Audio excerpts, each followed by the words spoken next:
Bueno, ¿qué tal? ¿Cómo estamos? Vamos a continuar con este segundo vídeo. Vamos a continuar donde lo hemos dejado en el vídeo anterior de este supuesto práctico 1 de bloque 5 de gestión financiera. Y vámonos a la pregunta 11 que ya te tengo aquí marcado con una flechita, que es donde lo dejamos anteriormente. Bien, esta es una pregunta, la típica pregunta anti-10 que nos pone la administración y ahora vamos a ver por qué, pero una vez lo veamos ya no será anti-10 y si nos cae de nuevo lo vamos a sacar. Repito que es un supuesto que fue de bastante nivel, pero de eso se trata. De darte nivel ahora para que cuando lleguemos al examen lleguemos lo más preparada posible. Pregunta número 11. Me dice, ¿quién será el órgano competente para la contratación del suministro de energía eléctrica? Vale, posiblemente, a lo mejor me estoy equivocando, has pensado en que es el ministro para la transformación digital y de la función pública, ¿no? Porque estamos hablando que es el ministro del ministerio correspondiente, que es este. Pero ¿qué pasa? Que hay una excepción y está aquellos gastos de contratación centralizada. Y lo vamos a ver ahora. Bueno, vamos a ver aquí. Lo tenemos aquí. Existen gastos que le compete la autorización a la Junta de Contratación Centralizada. Nosotros hemos visto los apuntes que uno de los órganos competentes también es la Junta de Contratación Centralizada para los gastos correspondientes, o mejor dicho, los gastos que deban llevarse a cabo mediante contratación centralizada. ¿Cuáles son estos gastos? Pues son los que tienes aquí, y te lo puse aquí en los apuntes, que está sacado de esta orden que tenemos aquí. La orden HAP/2834/2015, donde se declara la contratación centralizada, los contratos de suministro que se relacionan con lo siguiente. Aquí hay un truco. Básicamente se lleva a cabo mediante contratación centralizada aquellos gastos que son periódicos, que son recurrentes en un ministerio. Vale. Dicho esto, ¿quién es el órgano competente para la contratación del suministro de energía eléctrica? La Junta de Contratación Centralizada. ¿Por qué? Porque es uno de los casos que está en la lista que te acaba de mostrar a continuación. Concretamente lo tenemos aquí abajo. Energía eléctrica. ¿Vale? Con exclusión de aquellos suministros que puedan tramitarse mediante un contrato menor. Te digo, es una pregunta bastante rebuscada. Dudo mucho, sinceramente, que se nos pueda preguntar en el turno libre. En promoción interna, bueno, sí se puede preguntar porque ahí exige un poquito más, porque sabe que con un 3,5 entras, ¿no? Aquí no creo que vayan con tanta maldad, pero te lo comento por si acaso, que sepas que existe una lista, concretamente la que tenemos aquí, donde son contratos de suministro que si tiene que ver con estas temáticas que tenemos aquí, se tiene que llevar a cabo mediante la contratación centralizada, donde el órgano competente es la Junta de Contratación Centralizada. Esto se lleva a cabo mediante orden del Ministerio de Hacienda, concretamente la orden que tenemos aquí, y que sepas una cosa. Si por ejemplo la energía eléctrica se dice en esta orden que se tiene que efectuar mediante la contratación centralizada, como se ha llevado a cabo mediante esta orden, todo gasto de energía eléctrica es obligatorio llevarse a cabo mediante contratación centralizada. Básicamente esta contratación centralizada, de hecho es una cosa que yo estudié en el curso selectivo de gestión, había un módulo de esto, se llevan a cabo aquí aquellos contratos que son bastante recurrentes, que son bastante periódicos, que son gastos periódicos en una administración pública. Oye, pues en vez de llevar a cabo un proceso distinto para cada contrato, vamos a llevar a cabo la contratación centralizada, que por así decirlo, se mecaniza un poco lo que es el proceso, para aquellos gastos que son bastante recurrentes. Es más, si tú ahora, cuando termines el vídeo, échale un vistazo a esta lista, vas a ver que son contratos de suministro que son, por sentido común, periódicos en cualquier administración, ¿no? Por ejemplo, los ordenadores personales, servidores y sistemas de almacenamiento, el software, la energía eléctrica, ¿no? Necesitamos energía para la administración todos los días, combustibles, material de oficina no inventariable, es decir, estamos hablando de gastos que son periódicos, ¿no? Pues estos gastos se efectúan mediante la contratación centralizada, que repito de nuevo, el órgano competente es la Junta de Contratación Centralizada. Pues bien, le echas un vistazo a esto se puede decir que es como un anexo segundo del tema de contratos. Repito, es algo bastante remoto que se nos pueda preguntar, pero te lo he puesto aquí por si acaso, ¿vale? Para que lo tengas en cuenta. Es más, échale un vistazo si puedes también a esta orden, son muy pocos artículos, porque al igual que tenemos la lista de los contratos de suministro que se lleva a cabo mediante la contratación centralizada, también tenemos otra lista de servicio, de contratos de servicio. Pero, bueno, como este, incluso un poquito más pequeña. Pero bueno, que sepas eso. Si nos vuelve a preguntar en el examen una pregunta anti-10 como esta, que sepa que lo que tiene que ver con la contratación de suministro de energía, el órgano competente para autorizarlo es la Junta de Contratación Centralizada. ¿Vale? Bien. Dicho esto, después de esta pregunta bastante rebuscada, vámonos ya con preguntas más normales, más sencillas. Pregunta número 12. Un funcionario destinado a la Oficina de Turismo de Berlín desde hace 3 años ha obtenido un puesto por concurso en la Subsecretaría del Ministerio. Vamos, esta es la típica pregunta que no hace falta ya el enunciado, al enunciado de su puesto, lo sacamos directamente con lo que nos dice aquí. De conformidad con el Real Decreto 462/2002 sobre indemnizaciones por razón del servicio, ¿le correspondería algún tipo de indemnización por el traslado desde Berlín a su actual destino? Pues sí, ¿vale? Y tendría derecho a lo que tenemos aquí. Tendrán derecho al abono de su gasto de viaje y a los gastos de viaje de los miembros de su familia que efectivamente se traslade. Y también al transporte de mobiliarios y enseres. Aquí hay poco que explicar, simplemente saberse muy bien la teoría y poco más. Comprobamos que la respuesta correcta es la D, fíjate, lo tienes aquí subrayado, lo tienes también la plantilla de respuesta y la teoría asociada básicamente es esta, no hay más. ¿Vale? Que sepa que si eres un funcionario que esté destinado en el extranjero, pues tienes derecho a los gastos de viajes tuyos, los gastos de viajes de tus familiares y también al transporte de mobiliario y enseres. Esa es la ventaja de ser funcionario. Si eres autónomo te lo pagas tú. Funcionario no lo pagan. Pregunta número 3. La aprobación del presupuesto de 2025. Cuando ésta se produzca, ¿se deberá realizar en todo caso mediante qué? Vale, estamos hablando de los presupuestos generales del Estado, ¿no? Los presupuestos generales del Estado es una ley ordinaria. Cuidado, no es una ley orgánica que puedes que te confunda, es una ley ordinaria. Lo hemos visto en su vídeo correspondiente. Por lo tanto, respuesta correcta es la B. Y lo tenemos aquí. Te puse la teoría asociada a los aspectos más importantes de los presupuestos generales del Estado, los aspectos básicos, como por ejemplo que también le corresponde al gobierno la elaboración, recuerda, en las Cortes Generales su examen, enmienda y aprobación. Bueno, pues le echamos un vistacito, es poca cosa, no lo estudiamos muy bien de cara al examen. Pero importantísimo esto, los presupuestos generales del Estado es una ley ordinaria, no ley orgánica. Seguimos. Pregunta número 14. Tiene que ver con los gastos plurianuales. A mí esto me encanta, a la comisión le suele gustar muchísimo también. Vamos a verlo desde el punto de vista práctico. Por otra parte, se adquiere un compromiso de gasto que se va a extender a ejercicios posteriores a 2025. ¿Vale? Año en el que se autoriza. Es decir, se autoriza unos gastos plurianuales en 2025. Según el artículo 47 de la Ley General Presupuestaria, ¿cuál será el límite máximo de los compromisos de gasto que se podrá adquirir para el ejercicio 2027 en el capítulo 6? Tenemos que sabernos muy bien la teoría, pero si no sabemos muy bien la teoría, esta se saca bastante bien. Estamos en 2025. El límite máximo para el año siguiente es del 70%. El de los 2 años siguientes es el del 60%. Y el del tercer y cuarto año siguientes es del 50%. Estamos hablando que estamos en 2025. El año siguiente es 2026. Los 2 años siguientes es 2027, que es lo que me está preguntando. Y te acaba de comentar que yo me sabía muy bien la teoría. A los 2 años siguientes, ¿cuál es el límite? El 60%. ¿De qué? Del crédito inicial en el capítulo 6. Recuerda que esto lo vimos en su tema correspondiente. Te dije que había que saberse todo al mínimo detalle. ¿Por qué? Porque nos exigen saber al mínimo detalle.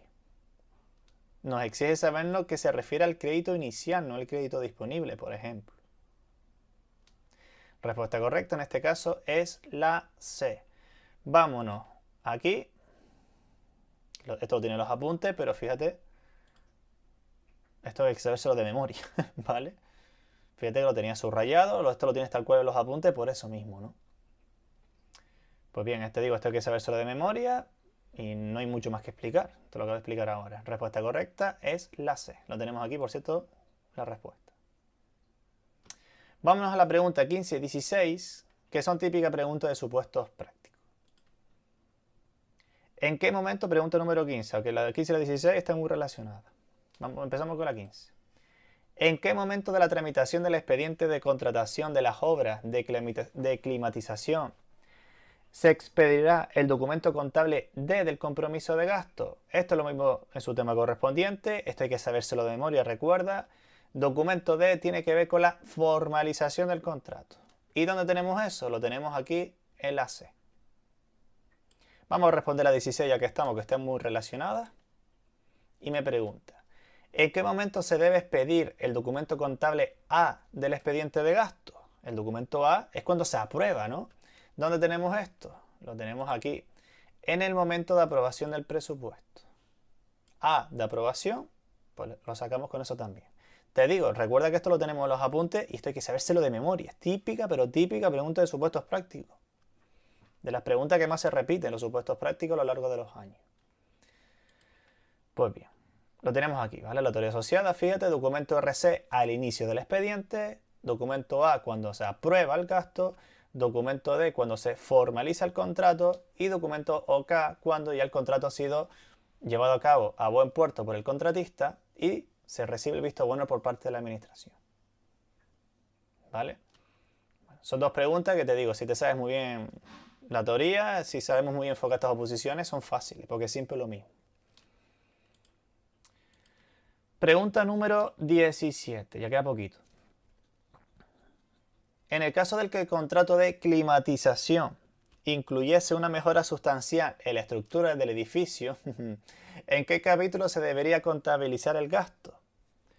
Esto lo hemos visto en el tema 5 de bloque 5. Me acuerdo que te avisé. Cuando tú, en un contrato, en un contrato se produce una mejora, se mejora el rendimiento, en este caso se produce una mejora sustancial en la estructura del edificio, ¿qué hace? Si se mejora el rendimiento, todo ese gasto va al capítulo 6 de inversiones reales. Por lo tanto, la respuesta correcta es la C. Oye, si es simplemente que se lleva a cabo un gasto para el mantenimiento, para una reparación puntual, pues el artículo 21, el capítulo 2, concretamente el artículo 21, ¿no? Pero si se produce una mejora, si mejora el rendimiento, en ese caso va al capítulo 6 de inversiones reales. Respuesta correcta es la C, vamos a comprobarlo, lo tenemos aquí. Y pues fíjate, te puse la parte del temario donde te había puesto esta parte y sobre todo lo tienes aquí. Dato curioso, las grandes reparaciones que suponga un incremento de la productividad, capacidad, rendimiento en este caso, se imputa al capítulo 6. Porque mejora el rendimiento, es una inversión real. Pregunta 18. ¿Es necesario solicitar autorización previa al Consejo de Ministros para proceder a la adjudicación de un contrato superior a los 12 millones de euros? ¿Lo hemos visto? Sí. Si supera los 12 millones de euros, sí. Por lo tanto, la respuesta correcta es la A. Esto es típica pregunta de los test, se te puede preguntar en un supuesto práctico perfectamente. La respuesta correcta es que sí. Vámonos a la teoría asociada. Esto está sacado del tema de contratos. Es más, incluso te puse unos datos de mayor importancia, no, de mayor especificación, con más detalles, por si acaso. ¿Vale? Todo esto hay que sabérselo bien. Todos los que temas de contrato, todos los temas estrella que yo te comento, hay que sabérselo bien porque es la clave para conseguir plaza y ser funcionarios o funcionarias de carrera. ¿Vale? Bueno, fíjate que estas preguntas son de una mayor facilidad con respecto a la del primer vídeo, pero bueno, suele pasar eso lo supuesto, ¿vale? Que hay preguntas difíciles, preguntas fáciles, por eso hay que estudiar bien para las preguntas fáciles, sacárnoslas rápido, y las preguntas difíciles, acertarlas y marcar diferencia, que es así como se consigue las plazas. Bien, pregunta 19, me parece bastante sencilla, y lo irás viendo conforme hagas supuestos prácticos porque es muy típica de exámenes oficiales. Pregunta 19, conforme al principio de universalidad de los presupuestos, si surge un gasto que no admite demora, y no hay crédito suficiente en el presupuesto vigente. Cuidado, ahora te comento una cosa. Ni es ampliable el consignado y no es posible realizar ninguna otra modificación presupuestaria. ¿Cómo se podría afrontar dicho gasto? Esto lo hemos visto, es una definición de una modificación presupuestaria. Tú lo ves así, parece que es un crédito extraordinario o Un suplemento de crédito, exactamente. Pero concretamente me está diciendo que no hay crédito suficiente. Es decir, que existe crédito, pero no el suficiente. Y el gasto no admite demora, no se puede ampliar, no se puede transferir, no se puede hacer nada. Por lo tanto, la respuesta correcta es que se tiene que tramitar con un suplemento de crédito. No con crédito extraordinario. Crédito extraordinario si no existe crédito. Pero me dice que sí hay, lo que es insuficiente. Si existe crédito, pero es insuficiente, recuerda, suplemento de crédito. Respuesta correcta es la B. Vámonos a la teoría asociada, que esto lo tienes en los apuntes, recuerda, y lo tienes todo aquí. ¿Vale? Tiene la definición y tiene abajo la diferencia entre crédito extraordinario, cuando no existe dotación presupuestaria, no hay nada de nada, nothing, y suplemento de crédito. Existe dinero, pero no es suficiente. Que lo que se me pregunta es la pregunta 19, que por cierto lo tenemos aquí. ¿Vale? Y última pregunta de este supuesto práctico primero nuestro de gestión financiera. Por último, típica pregunta de anticipo de caja fija, por cierto. Si se quisiese adquirir material de oficina para los empleados públicos del Ministerio de Transformación Digital de la Función Pública por un importe de 2.500 euros, ¿se puede pagar mediante el procedimiento especial de anticipo de caja fija? Bien, lo primero que tenemos que saber, ¿no? Que tenemos que dominar todo lo relativo al procedimiento especial de anticipo de caja fija. Lo primero que tenemos que sabernos es que mediante este procedimiento solo se puede atender gastos del capítulo 2 de gastos corrientes y bienes y servicios. Bien, pues tenemos que saber que lo que es material de oficina es gasto de corrientes en bienes y servicios. Por lo tanto, sí se puede. Pero también tenemos que sabernos que se puede hasta cierta cantidad, por norma general. Bien, si no sabemos muy bien la teoría, la respuesta correcta es la A. Sí se puede llevar al tratarse de un gasto corriente en bienes y servicios que no supere los 5.000 euros. Exactamente. Los gastos que son menos de 600 euros es obligatorio, si son gastos corrientes en bienes y servicios, llevarlo a cabo por este procedimiento especial de anticipo de caja fija. Si oscila entre los 600 y los 5.000 euros es optativo, pero se puede llevar. Ahora, si supera los 5.000 euros, por norma general no se puede, pero había unas excepciones, como era el teléfono, combustible, la energía eléctrica, etc. Esto hay que sabérselo muy bien, de memoria, ¿vale? De hecho, yo te lo estoy contando porque me lo sé de memoria. Tú también te lo tienes que saber así de cara al examen. Y como es tan importante, y como quiero que te lo sepas de memoria, te lo he puesto todo aquí. Fíjate qué bueno soy. Esto hay que sabérselo súper bien. Bueno, esto y todo lo que tiene los apuntes también, ¿vale? Es lo que yo denomino un apartado estrella, ¿no? Porque es fundamental. Se pregunta muchísimo en los supuestos prácticos. Bueno, de hecho, esto no lo sabía, pero no te lo había comentado. Las indemnizaciones por razón de servicio, aunque superen los 5.000 euros, también se puede llevar a cabo por los anticipos de caja fija. Pues nada, listo. Respuesta correcta es la A de esta pregunta número 20. Yo creo que esta segunda parte del supuesto práctico ha sido más sencillo que la primera. Son preguntas más tipo de lo que solemos encontrarnos, pero bueno, son cosas que te va a pasar en el examen. Que a lo mejor empieza el supuesto muy sencillo y luego se complica o viceversa. Aunque bueno, en el caso del turno libre, pues siempre, bueno, en promoción interna también, siempre hay un supuesto más sencillo que otro. Por eso la importancia también ya luego de valorar cuál es el sencillo. Porque, te digo, eso parece que no influye muchísimo. Aunque también te digo, si vas muy preparado de cara al examen, muy preparada también, lo vas a sacar.